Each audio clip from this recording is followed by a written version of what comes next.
জয় শ্রীকৃষ্ণ।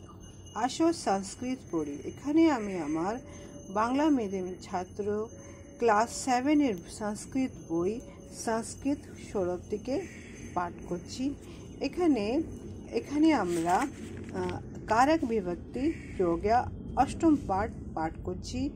গত ক্লাসে আমি সম্প্রদান কারক চতুর্থ বিভক্তি পাঠ করেছি, পড়ানো হয়েছে। আজ আমি এখানে অপাদান কারক পঞ্চমী বিভক্তি পাঠ করছি। বাক্য ব্যবহৃত ক্রিয়াপদকে প্রশ্ন করে যদি বিযুক্ত হওয়া উত্তর পাওয়া যায় তাহলে সে পদটি হয়, সেটি হলো অপাদান কারক।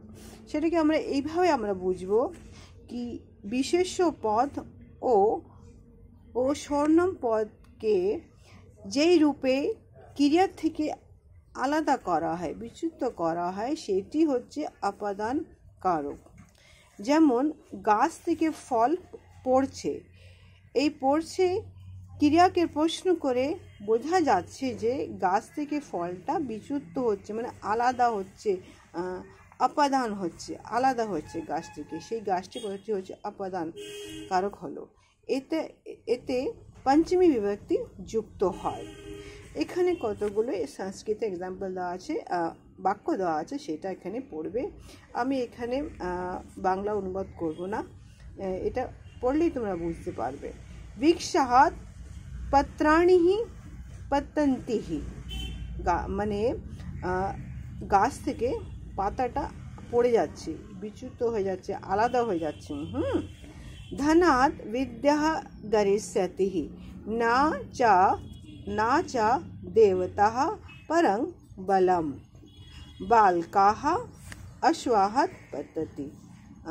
বালক ঘোড়ার থেকে পড়ে গেল, মানে আলাদা হয়ে গেল। এখানে বালকটি বিশেষ্য পদ, এটা মনে রাখতে হবে। হিমালয়ः গঙ্গাः প্রভাবতিः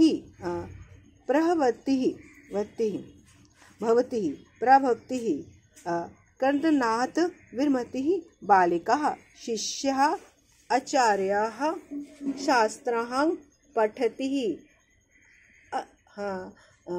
अशेष्वात् नृपः अन्धाः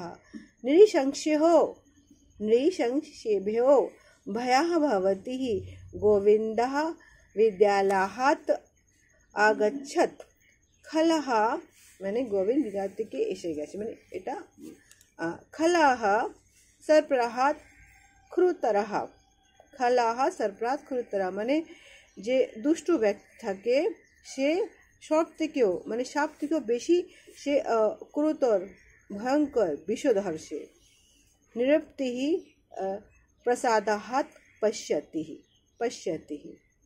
আশা করি তোমরা এখানে বুঝতে পেরেছ। প্র্যাকটিস করো। আগামী ব্লগে সম্বন্ধ ষষ্ঠী বিভক্তি নিয়ে আমি আসবো। ততক্ষণ তোমরা সবাই প্র্যাকটিস করো। জয় শ্রীকৃষ্ণ।